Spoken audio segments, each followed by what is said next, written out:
learned from Jamaican episode last one, Wagwan. What's up, bro? Mm-hmm. We're back from Jamaica. No country this time, but we're just going to get a regular pod in. We'll continue our travel around the world next time. Yeah. Yeah.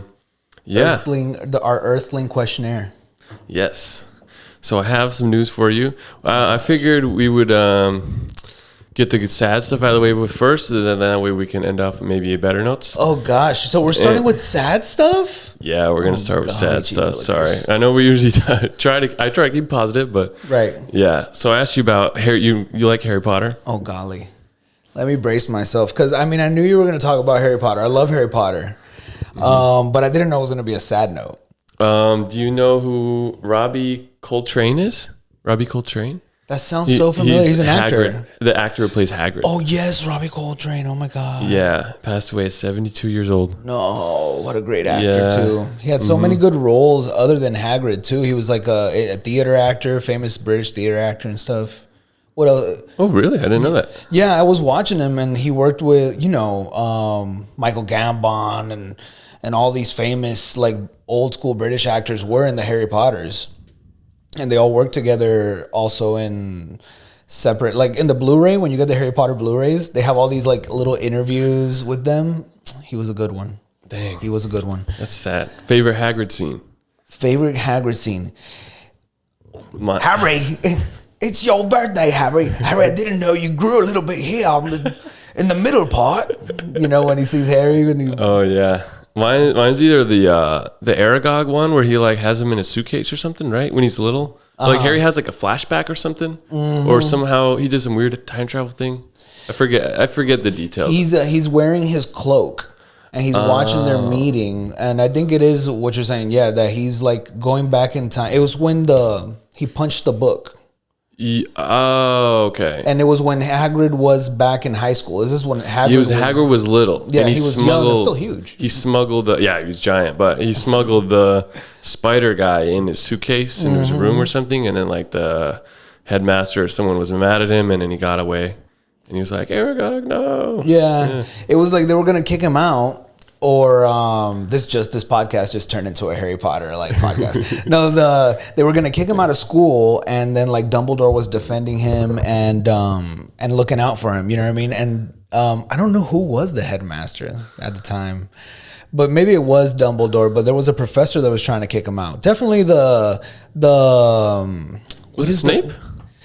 No, because although Snape is very bad, and he did like evilish things, and he had that tone.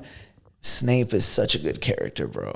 Yeah, for real. Oh my goodness. And forgive me for forgetting, like Alan Rickman. Yeah. Yes. Oh my God. He also passed away in real life. Not Snape. I know we all know. I mean, spoiler alert. But and if you haven't seen another great movie of Alan Rickman other than Die Hard, is Perfume. One of my favorite films, Perfume. It's a movie about a serial killer, but it's not what you think. This is the nicest, I guess. Kills people, dumps perfume on them so their bodies smell nice. I don't want to say anything, but Dustin Hoffman's in it. Yeah, it's a great plot. You guessed it. I'm not going to really reveal anything, but Dustin Hoffman's in it? Dustin Hoffman's in it. I'm sold. Jean-Baptiste Grenouille. But anyway, back to Harry Potter. How sad. Very sad. Yeah. Cool. Great. I mean, dude, in the classic scene, the You're a Wizard scene, dude, Hagrid's just such an important character. You're a wizard, Harry. What, Harry? I'm a what? I can't be a wizard. And then another good scene with Hagrid is when they're in the, hey, Hagrid, who killed my parents? You don't say his name. And then he's like, and he tells him, well, write it down. If you can't say his name, write it down. He's like, no, I can't spell it. I can't spell it. And like, how'd you graduate? What are the standards? Because he did graduate of... he graduated Hogwarts, He graduated Hogwarts. Yeah. He became a Hogwarts teacher. Yeah, what are they got to have some sort of English. Do they not have gen eds? Maybe you can just go right into your specialized magic. So it's a school based on talent. You have to be talented. Yeah. It's like we based you on that. Yeah, so I don't see them writing them. I mean, I do remember seeing Harry write a little bit, but I guess there's some sort of magic you could do where it's like, all right, write for me. True. Yeah, why write if you can just magic do it? It's a good point. But yeah, rest in power. He might be the first character we ever see. The first scene of the first movie is him, right? Like in that little flying motorcycle thing? No, it's Dumbledore. Because it's Dumbledore. He's in, I forget the name. Oh my God. Picket fence, picket lane, something picket lane. He's on the street and then he uses his little light grabber thing. The little light grabber. And he grabs the lights and then you see Professor McGonagall. Oh, I thought that was Hagrid doing that. And then Hagrid comes in bringing the baby. Oh, gotcha. I trust Hagrid with my life, Professor McGonagall. Sorry, bro. You triggered me. Yeah, sorry. You triggered me. Yeah, we could talk about Harry Potter the whole time. We'll bring it up in a separate pod. Yeah. Especially if we have a guest that's into it. There we go. Oh, we can just my Lord. We're going deep, dive in it. Other news. Kind of... No, it's not related to Harry Potter. Yu-Gi-Oh? You ever play Yu-Gi-Oh? Oh, yeah, I played a little Yu-Gi-Oh. Yeah. You know, because it was like, it was the Pepsi of Pokemon. You know Pretty what much. I mean? Yeah. But it was still good. Yeah, that's a good analogy. But yeah, I played a good amount of Yu-Gi-Oh. I never got that into the Pokemon. Oh, yeah. I think Yu-Gi-Oh was a better card game than Pokemon. Oh, yeah? But Pokemon was a way better show, like undoubtedly. But anyway, the Yu-Gi-Oh creator, just recently, as of like, I think yesterday we found this out. There was a U.S. soldier, 39-year-old U.S. soldier, and his daughter were floating in the water. And then this Yu-Gi-Oh creator, his name is Kazuki Takahashi, jumped in to save them.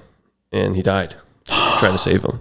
The Yu-Gi-Oh creator jumped in to try to save them, and then he passed away trying to save them. Were these people saved? This let me read. I don't think so, but let's see. Yeah, this is on the 4th of July, but the details are just being released now. Oh wow! So yeah, on the 4th of July, the Japanese manga artist is being remembered as a hero after dying while reportedly trying to help a rescue U.S. soldier, an 11-year-old girl, and her mother. So the whole family fell in, from a dive spot. It was occurring at a dive spot in Okinawa, which I've been to, actually. Really, really nice water there. And yeah, he had tried to help those who were caught in the riptide, and a spokesman added that his body was recovered 1,000 feet away from the shore. That's horrible. Well, rest in power to him too. Good job trying to save a life. At the same time, I mean, I wonder what were the conditions before they were jumping in. If you're going to be jumping in with your whole family, man. Yeah, right. It says if 4th of July, there was a scuba diving instructor at Mermaid's Grotto around 2 p.m. He recalled the conditions were really, really rough. Oh, man. He saw a local woman screaming for help as her daughter and a 39-year-old soldier were being swallowed by a heavy current. They were roughly 100 yards from shore at the time as 6-foot waves hit them. Wow. Was this guy wearing his uniform? Because they always reference him as the soldier. I guess they must have. They want to make sure that America knows that, hey, we saved the soldier, guys. Mm-hmm. Yeah, always got to put that in the title. Yep. Wow, very sad. Yeah, I don't think they were actually saved, which is also really sad. Not good. But yeah, man, diving is very dangerous, and you gotta be really careful with that. I don't know. Well, I think I told you. Mm-hmm. Oh, sorry. What were you gonna say? No, you told me about diving. Yeah, and when I was in the Navy, Station Submarine, we had the option to go in dive school, and I went to Navy dive school. Oh yes, Panama City, Florida, and yeah, I mean they tell you there the number one fatality with scuba diving is drowning. Give me my 12, Dylan. I just pictured like Robert De Niro telling you to walk. Dylan, give me my 12. Yeah, over here with your big except we don't dive suit. We don't have the copper collars. No, but, yeah, we phased those. Yeah, but do you get to like at least no? No. We could see them. There's like they're on the quarterdeck. There's like little museum pieces, but no one really uses those anymore. Dude, that was the like original reason why I wanted to join the Navy was that movie. Well, it was two. I saw a commercial for like flying little drones, and a guy's like, "Oh, accelerate your life, Navy." And then it was like he was flying a little drone.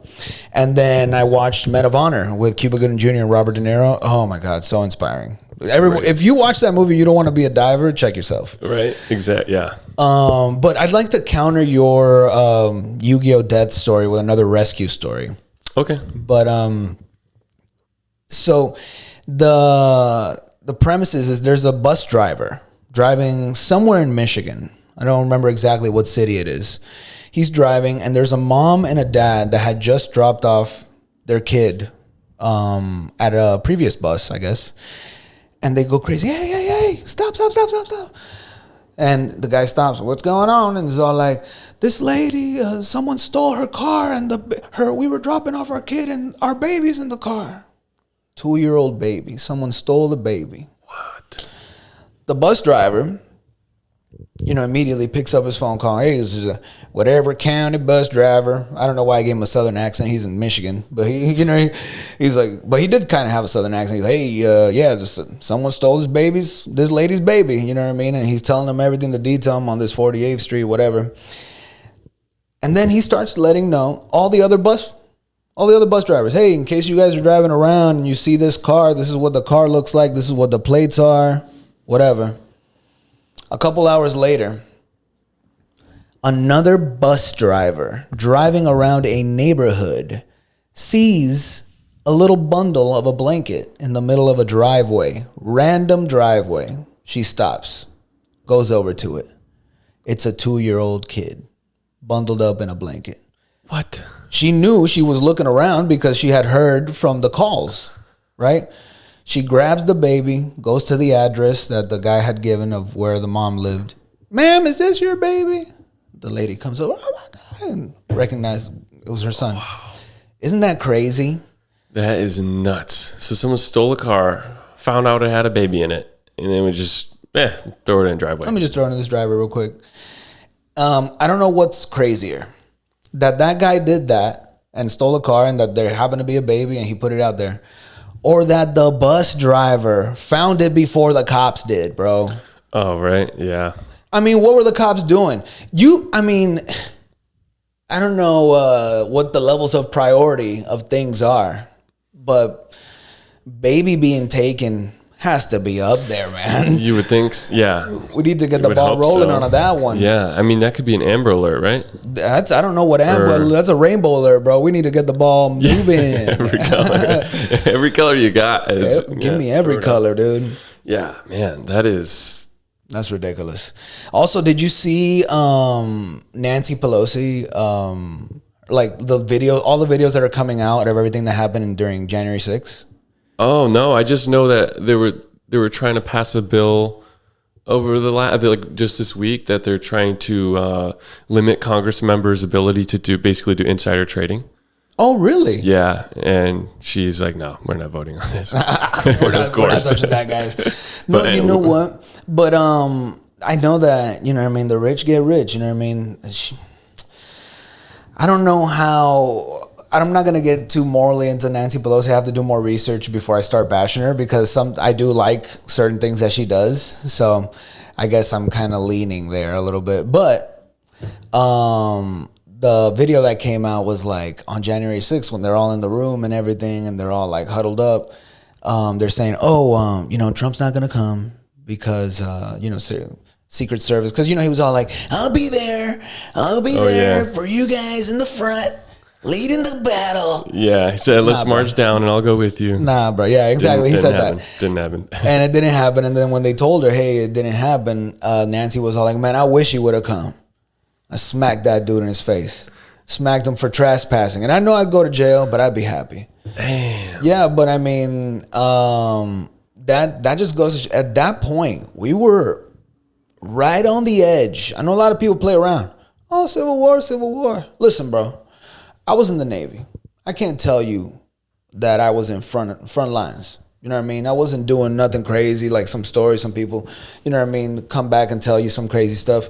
I had my moments. Everybody in the Navy, there's some stuff that you got to do too. That's pretty crazy.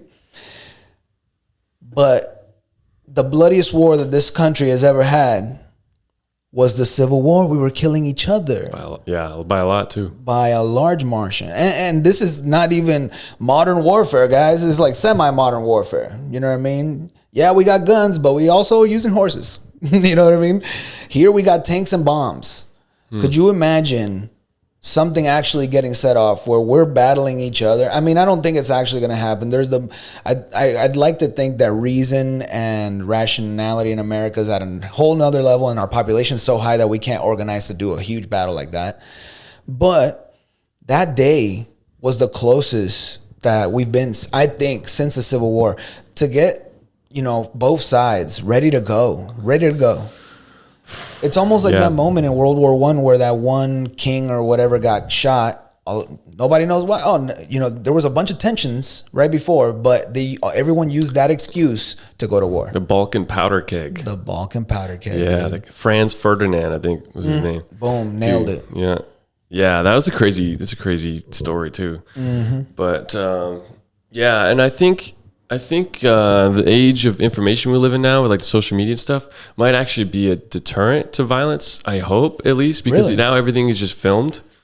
I mean, I think like with police officers wearing body cams or knowing they're basically being recorded all the time, it can give them like pause to do things. I hope. I don't know. But that's just like I don't know. I mean, obviously it didn't stop Russia and Ukraine. So yeah, and the thing too is like I'm hoping like you that everyone that saw this January 6th thing be filmed, it deters them from doing something like this.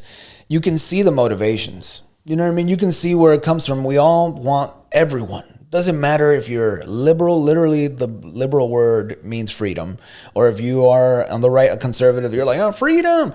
Everyone wants their version of freedom, and we all need to respect each other, find that middle point. My mom used to say, hey, listen, there's a line when you meet somebody, there's a line. You don't see it, but it's called respect. You don't cross that line. You know what I mean? You get to know the person, they get to know you. You get to be yourself, they get to be themselves, but then you go home. You know what I mean? So let's try not to affect each other, I guess is what I'm trying to say. Yeah. You know what I mean? Yeah. Good. I like it. That's good. It's a good speech. Yeah. Speaking about violence being filmed, Draymond Green. Oh. He was at, anyone doesn't know, I don't know if you know the sports world, but Draymond Green, player for the Golden State Warriors. Yes, he did. Yeah, he does. And Jordan Poole, his teammate, were at practice. So there was some shit talking going on. Draymond walked up to him. Jordan Poole, like in his face. Jordan Poole tried to push him off, give him a little shove. Draymond came just with a straight right to the jaw, and it looked like Jordan Poole was maybe knocked out was cold out and fell on the ground. And it was filmed, and TMZ got a hold of it. Oh, yeah. Paid a lot of money. Oh, yeah. You bet. And I don't know if you saw any of the NBA reactions around the NBA. Oh, I saw a couple of reactions, but I saw them from like the pundits, not so much from like the players, but what you get? I saw like players commenting on it. Obviously, like, this is like disgusting and stuff.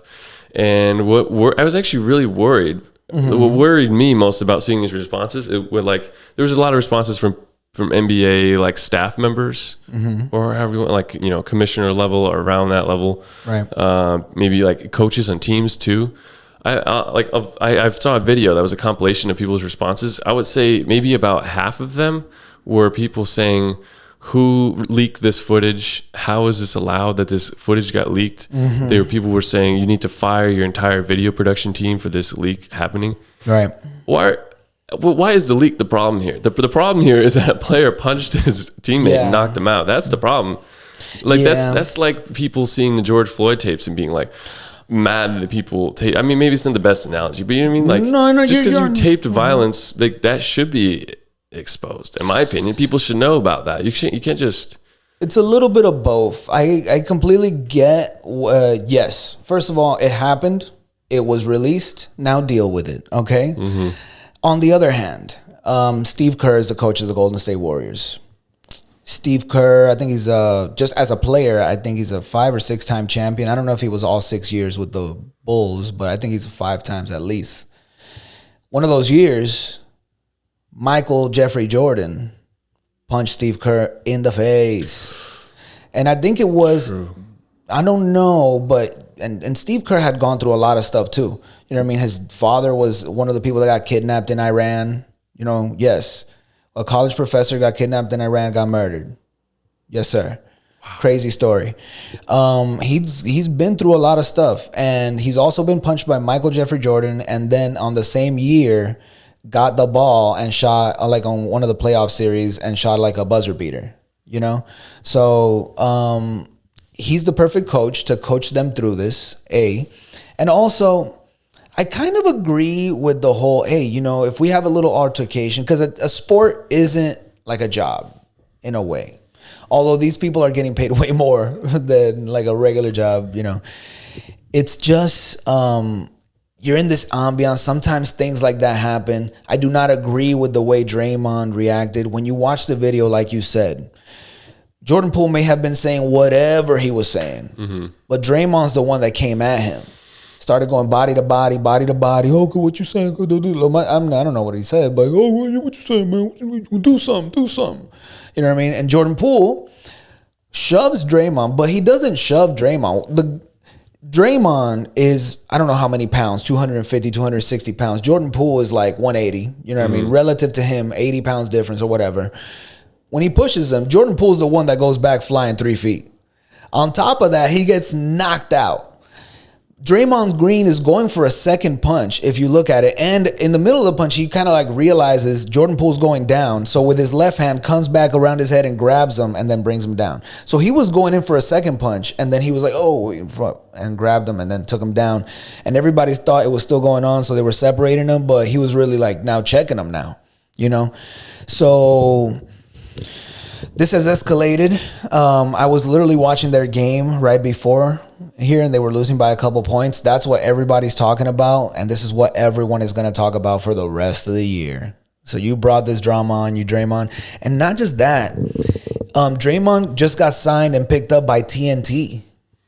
What? Yeah, inside the NBA. Yeah, he's been working with them throughout like the last couple years. And the whole time I've always, because I like Draymond, but I don't love him. Okay? Especially not on Inside the NBA. That's like sacred to me, dude. Like Chuck, Ernie, Kenny, Shaq, those guys, Underdog, all the little characters that come in, that's like sacred to me. When I know Thursday or Wednesday they're going to be playing, I'm watching it. So when they started bringing Draymond, I love Dwayne Wade, but then they started bringing Draymond and stuff. I'm just like, all right, what's Draymond doing here? Yeah. Yeah, like, you know what I mean? I don't think. I know he's a podcaster, but I don't think his insights are particularly great. Yeah. He's probably my least favorite player, even before this happened. Right. I mean, I'm a Celtics fan too, so like watching that final series was just infuriating. Oh my god. Pat Beverly used to be the guy that I used to hate the most. Yeah. And now he's on the Lakers, so I'm like, let's go, Pat. Nice. Yeah, man. But Draymond, of course, he's apologized to everybody. His apology was very sincere, seemed sincere. He knows he made a mistake, but at the same time, you can tell that it's just like it was perfect. It was a perfect apology. So he knows he made a mistake. Yeah, I hope so. I mean, I can't imagine how much he's going to get booed when next time he plays. Oh yeah. Oof. Poor Jordan Poole. And Jordan Poole, I mean, he could be their second, third best player right now. Yeah. Oh yeah, he's like a mini Steph Curry. Oh yeah, he's evolved. Still pretty young too. Yeah. Is he okay? Like, what happened? Yeah, he's playing. He was on the starting lineup. Okay. So I don't know if they have some sort of concussion protocol or something like that, because he was definitely. It looked like he was out. He went through the concussion protocol the moment Draymond went boom. Started my 2 weeks. Dang, yeah. Unrelated story, but something I found interesting on the news happened just today. Climate protesters threw soup on a Van Gogh painting in London. His sunflowers painting. It's a pretty famous one. Yeah. Yes, they threw soup at it. Why? Tomato soup, to be specific, and then they glued themselves to the wall. So they're climate protesters? Yes. This article from NPR says climate protesters threw soup over Vincent van Gogh's sunflowers in London's National Gallery on a Friday to protest fossil fuel extraction, but caused no damage because the painting had glass covering. Was Van Gogh a freaking climate denier? Why Van Gogh? Yeah, that's why he cut off his ear. He's like, I don't want to hear all these climate change protesters. Yeah, he's like the anti-protester. He's doubling. No, you're protesting me. I'm gonna protest you. Here, my ear. No, but yeah, Van Gogh is actually like really, really awesome, dude. I went to the Van Gogh Museum actually. It's in Charlotte, North Carolina. Okay, or cool. it's like a Van Gogh immersive experience or something like that. But yeah, genius, dude. He forced himself to paint one painting a day. Wow. For majority of his life. You have to practice. Oh, I know, right? You have to practice. That kind of volume. Like, you're going to make something amazing one day. If you do every day, like, how can you not? Something's going to come out. Yeah, I mean, that is some commitment. But, yeah, I don't know. They were wearing shirts that says, just stop oil. So I'm thinking maybe... Oh, sunflower seeds, sunflower oil? Yeah, or oil paintings. Oil painting. I think that's... Duh. The oil was in the painting. Duh. Yeah, a painting from the Makes 1800s. Sense. We have to make sure we... God, how stupid are we getting? And how did they glue themselves to the wall? It looks like they just glued their hand to the wall. Mm-hmm. This is the new thing, by the way, gluing your hand onto something public. Like the really? lady at the Timberwolves game, I think she glued her hand on the court, and she had a shirt of like saying, "Oh, don't kill animals." Oh, like yeah, but they just ripped her hand off the. Yeah, they just ripped it off. The But here's the thing, though. I agree with climate change. That's the thing too. I agree with the whole, hey, let's kill less animals, too, because it affects climate change too. But can we do it a different way? Instead of vandalizing a Van Gogh, right? You know, you just like, I mean, I don't know how many millions that's worth, but I'm sure they could have maybe raised some money but they weren't going to do that. So I don't know. It's almost like we're getting so smart on one end that we have to do stupid things. A lot of times that happens to me too. I'll be watching TV and there'll be some politician and I'm like, man, you know, you're so smart. You have to be smart. You're a lawyer. You got to be elected into this position. Why are you doing this stupid thing? Why are you siding with this stupid person? It doesn't make any sense to me. I used to like you. You know what I mean? Or something like that. And sometimes like this, like, yes, this makes sense. Fight climate change. Let's make the world a better place. But why tomato soup on a Van Gogh? Can you explain that? Yeah, dude. In the history books in 20 years, we're going to be reading about the tomato soup event that solved climate change. Oh yeah. From that point on, fossil fuels, we're done. Yeah, and everyone stopped, and everything was just solar power and wind immediately. And all schools now serve tomato soup at every lunch. Yep. And it's a national holiday. Symbolize, yeah. No, that would be great. Again, yeah. I mean, I want to stop oil extraction too. Like, I'm for that. Right. But like, maybe, yeah, let's not throw the soup at the painting. And also, we need a viable replacement.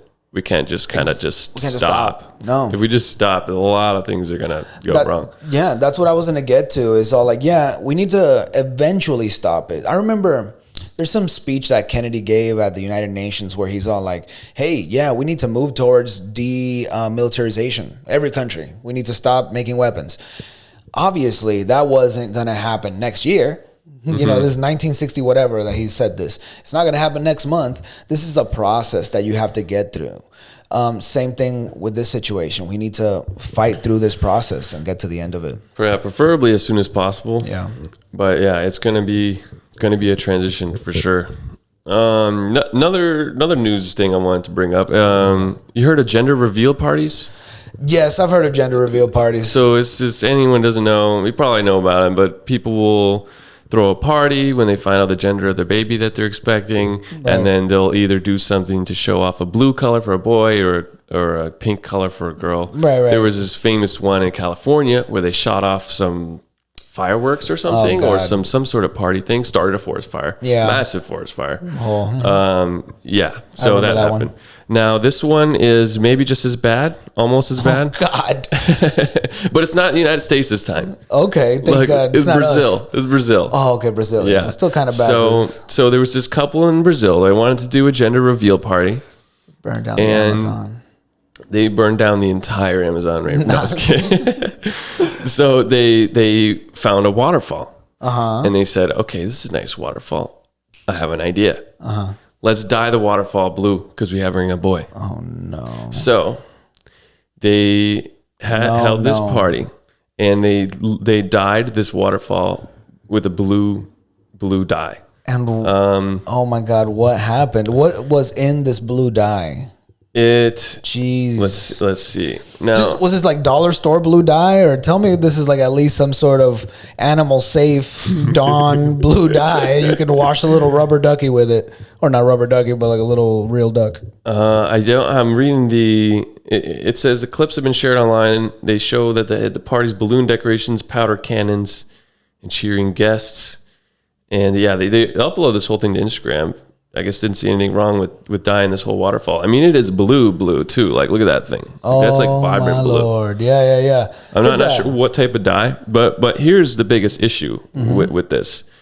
This waterfall and the waterway, this river, feeds municipal water supply for the nearby town. Bad. So they just contaminated the water that people have to drink. Not good. And yeah, they got fined 10,000 reais. What is that, like? About $2,000. $20? Oh, $2,000. About 2,000 yeah, for us. Yeah. Wow. Yeah. What were you thinking? I mean, that's what I'm saying. And to do something that big, you got to have money. If you have money, you had to maybe have a good job for that money. If you got a good job, maybe you had some sort of education. Where's the failure? Why did you think that was okay? I don't know. Like, there's so much internet. You posted it on Instagram. You've seen posts of people. You have the internet. And you have the internet. And still you decided to do this. Why? Yeah, I don't know. It said that they launched a substance called Blue Lake, which is used for dyeing bodies of water and swimming pools. That was the substance they use. But swimming pools. Yeah, can you drink swimming pool water? It's considered an environmental infraction. I don't recommend drinking swimming pool water or that new Amazon Blue Mountain Dew. Yeah, no, not recommend it. But oh, maybe that's what Mountain Dew should do. They should make a new drink, make it blue, and call it the Blue Amazon. They should. The new Blue Amazon. Play off of this, and it's use the Instagram video as the commercial. Oh man, that'd be great. No. That'd be amazing. Speaking of environmental things, this one's actually good for the environment. This is where I leave off something positive. We're ping ponging. I like it. So recycling. It's a big thing in the United States, especially around here. We live in Oregon. Yep. I like living here now because a lot of people recycle. Yep. Every time I go over to the little trash area right here, there's like 2 recycling dumpsters and 1 trash one. Mm-hmm. The recycling ones are usually more full too. So, wow, it's a big thing here. Yeah, and where I'm from, Massachusetts, we do kind of recycle. They actually made it mandatory. They made it fine if you didn't put something in the recycling. Really? Thing. Yeah. So you have to. I mean, people still weren't doing it. Wow, because you can recycle. I think you can recycle probably 75% of your trash. The only stuff you don't recycle is like food. Yeah, like food waste, and then like some like plastic wrap stuff, right. I guess. Mm-hmm. But the thing with recycling is up until recently, about half of the plastic waste that was sorted out by these recycling centers get shipped to China for processing there. Yep. So they have much cheaper manufacturing, much cheaper labor. Recently, around like COVID-ish time frame, or a little around that time, China has raised the restrictions on importing recycling and plastics.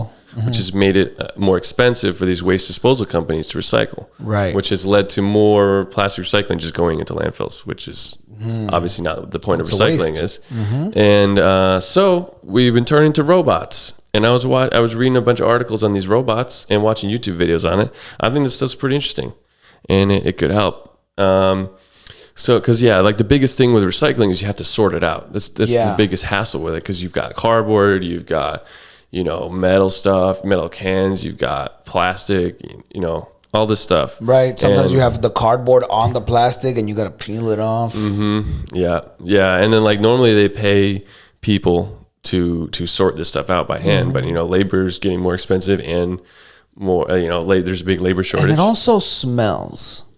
Yes. Trash smells, people. Yeah, that job sucks. Yeah, that's not a good job. You don't want to be going through trash all day. No. So they're building these robots, and they're using AI to scan the trash as it's going over this conveyor belt. It's like taking an image of it with a camera, and it's identifying the objects on the conveyor belt, and then grabbing them and sorting them out with these little these little legs that come down with a little suction cup vacuum thing on the tip. They just suck it. They just suck it up and throw it in a bin.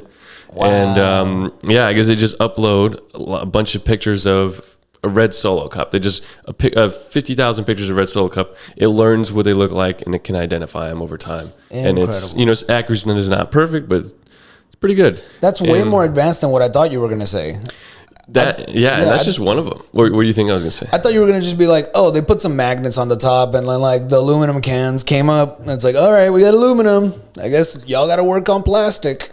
But that's way more advanced. You're taking the human out of it. Yeah, they do have the magnets though too. Oh, okay. They do have that. I don't think they attract aluminum, but they do attract. Yeah, exactly. Not aluminum. Yeah, but obviously. They do attract. Yeah, they have the metal that goes over, or the magnet that goes over for the metal, and then they have some other like these little turning wheels with gears that can like get the paper to float up or like fly up a little bit more. They have like different mechanisms, but this is one of the ones that's more specific that can actually pinpoint certain things. And and man, this thing's going fast too. Like watching the video of it, they're just bam, bam, bam, bam, bam, bam, bam. Really? Yeah. Quick. Yeah, very fast. Incredible. Hey, random question, because the little tab on aluminum cans is magnetic. So I wonder, it's like two different metals then. Really? Yeah, because the can itself isn't, but I know that I've seen the little tab on the top. Like maybe it's the little thing that connects them. Oh, maybe. Yeah, we could try it out. Yeah, we'll get a can and see if it's magnetic, but not because maybe then they could like if you leave the tab on, it'll be bloop, go up. And also just on those tabs, because why is it that they used to save the tabs to save like money? Like maybe is the tab more valuable than the rest of the can? What I've heard, and I don't know if this is true, I've heard that tab has as much aluminum as the whole rest of the can.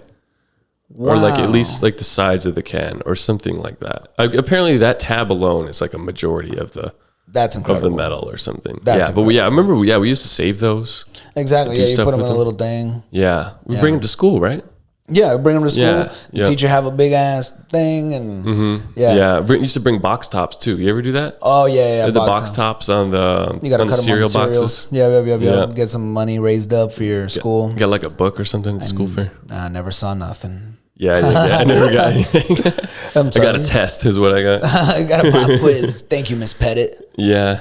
And so that's one of the robots they use. That's actually the company's AMP Robotics. Okay. But there's another one. There's an MIT student that was working on a research project. I don't think it's actually out in the market yet. But apparently these aren't perfect and they're not good at identifying the differences between like cans. They kind of just all see cans as cans because they can't really tell by picture. So she was developing this robot that like comes down with these little grippers and grabs the can, and it has pressure sensors on it, and it can tell how much it's pushing on it and how much the can is like collapsing. So they know like, okay, if you grab it and it just collapses, and it probably wasn't metal, it was like plastic or maybe styrofoam or something. And it also has this little thing that can has an electric field that can detect changes in electric field due to metal. So then that's another way it can sense the metal. Yeah. Yeah, and you just grab these little guys and sort them out. So, I mean, it's really cool stuff, because if they can get the price of sorting down through automation, I mean, it's just going to hopefully encourage more recycling, because if it makes more economic sense, it means it's going to happen more. More recycling, more jobs, because now you're going to have technicians fixing these machines, higher paying jobs, because instead of being the guy that's cleaning up the trash, now you're going to be the tech that's going to be looking after it. Maybe you're not having to fix it as much. You're just looking at it, make sure it's working properly. You know what I mean? So this is all good, man. Technology is great. Yeah. Thank you, technology. That's the thing about technology. There's like a big, there's like a large belief I think a lot of people have, where like, if we have these robots, they're just going to take our jobs. They're going to automate our jobs. But like, it's not really true. I mean, we work with a lot of technology. It doesn't work most of the time, or a lot of the time. And there's a lot of people that have to fix it. Yeah. I mean, there's a story out there. I don't remember who exactly. I don't know if it was Warren Buffett. It was someone, older famous person, used to say, if you went back in time, maybe 1700s, 1600s, and you spoke to a woman, out in a village somewhere on a hill, and you told her, ma'am, I see you. You have to go in the morning. You go in the morning down to the river. You grab a bucket or a little, maybe a basket.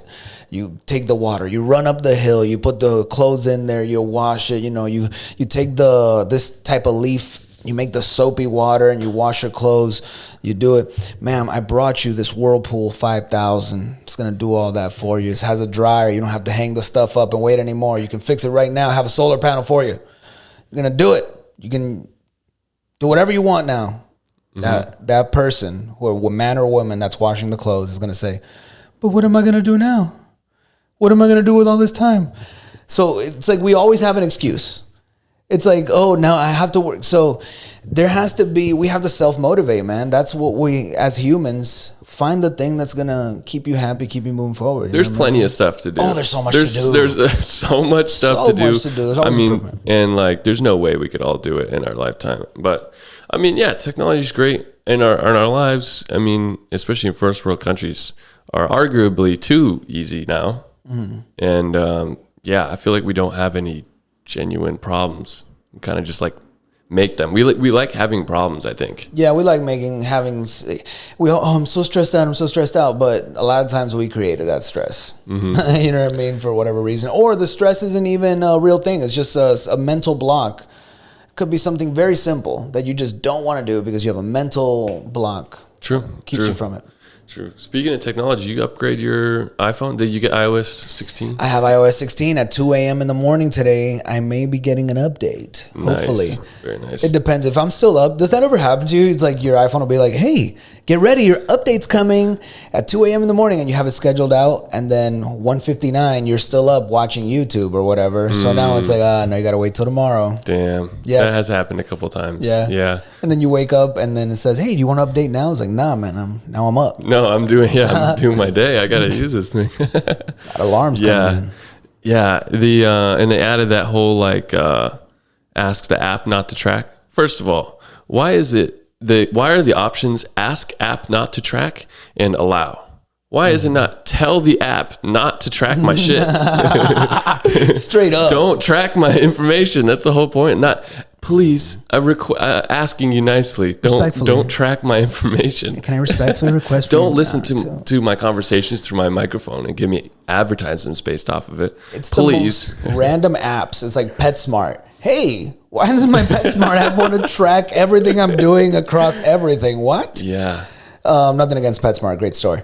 Hashtag not sponsored. Mm-hmm. But where was it? Ask the app not to track. You know what? That's not to bash Samsung, but they don't give you that option in Samsung. That's why I'm happy to be an iPhone. iPhone is like, boom, you have so many options now, whether to, hey, use the camera, don't use the camera. They show you right at the front. You know what I mean? But still, the fact that they're even tracking everything, and they'll track through your network too. They'll be like, hey, I want access on your Wi-Fi. Mm-hmm. Yeah. Share data to different things. What are you sharing to my computer? Yeah. It'll be like request access to other devices on your network. Like, no. How about no? Don't do that. Oh, well, now I won't stream. Yeah. What's the rationale behind that one? I don't know, but creepy story. I was doing maintenance, or had to write a procedure at work the other day, and there was this specific part. It was this water heater I had to go and look at, and I looked at the water heater and was reading up about it. Never on my personal phone, just on the work equipment.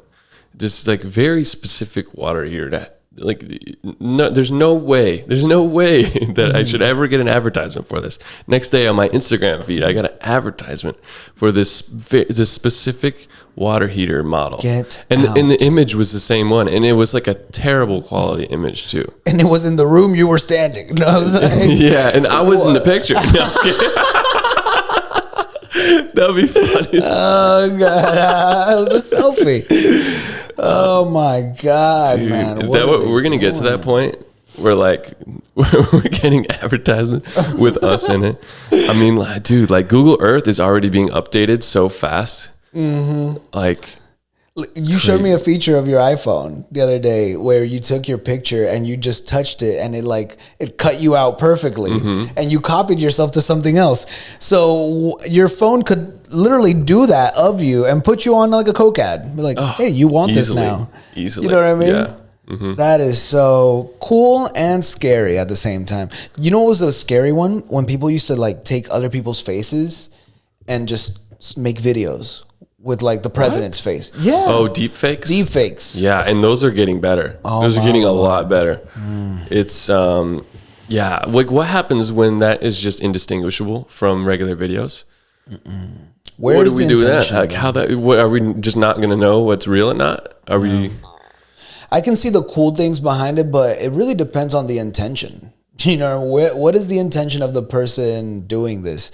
It could be funny, could be whatever. It could be, you know, it could cause a lot of problems and division in the hands of a bad actor. So yeah. So and you see, there's that AI now that can make art for you.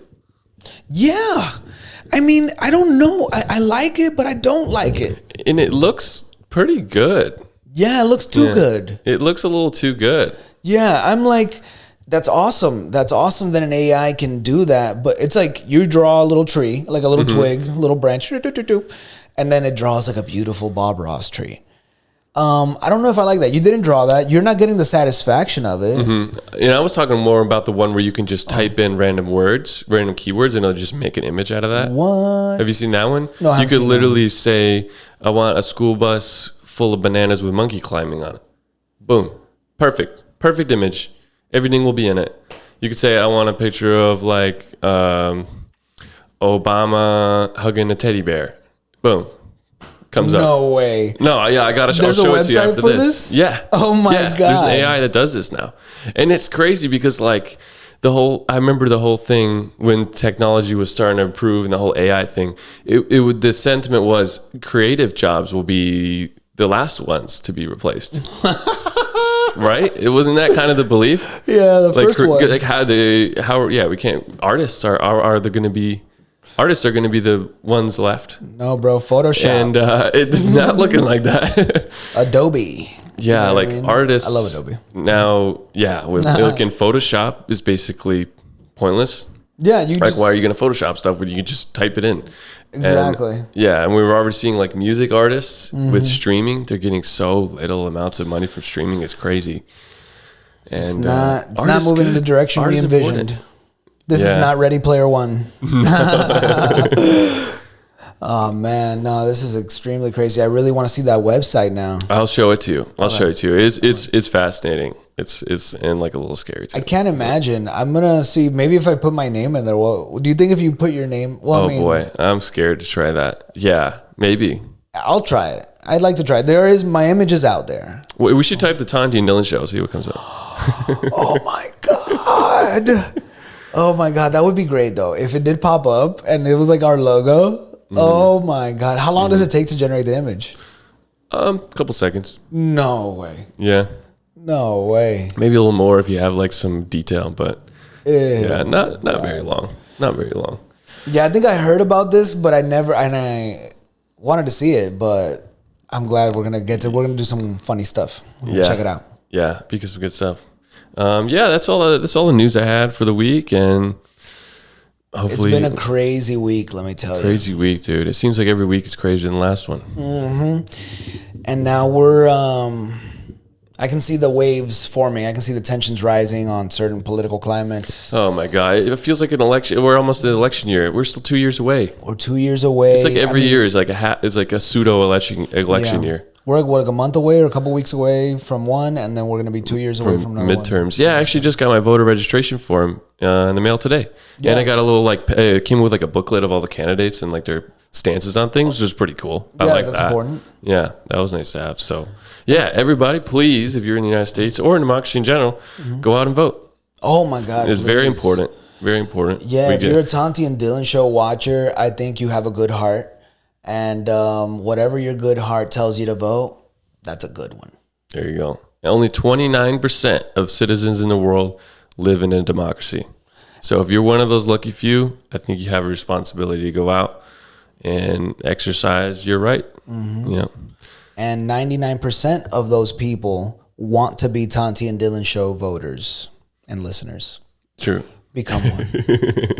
Hey. Yeah, we will hopefully next week get back to having another country. It sounds like we're going to take a journey to Haiti next. I think we're going to be staying in the Caribbean, going over to Haiti, to my island, to the other half. The other half, the French-speaking half. The French, oui, je ne parle pas français, je ne sais. Well, that's like, but they don't speak like that. They don't, you know how in Spain, they're like, oh, en España, nosotros sabemos, ta, ta, ta, ta, and it's really like fancy. It's like, oh, British. Oh, we speak fancy bloke. Actually, that's not the fancy version of it, but compared to like regular English. So in Haiti, it's the same thing with French. They're like, oh, je ne sais pas. Really? But Haiti is like Dominicans. We're like, hey, yo. You know, it's the cool, like slang the cool French. you know what I mean, or whatever. It's like patois, or you know. But don't quote me on none of this. We'll have our guest on, and we'll knock it all out. Oops, sorry. We'll ask all these questions. Sounds like a plan. Tune in, Sounds y'all. like a plan. See you next week. Thank you for watching.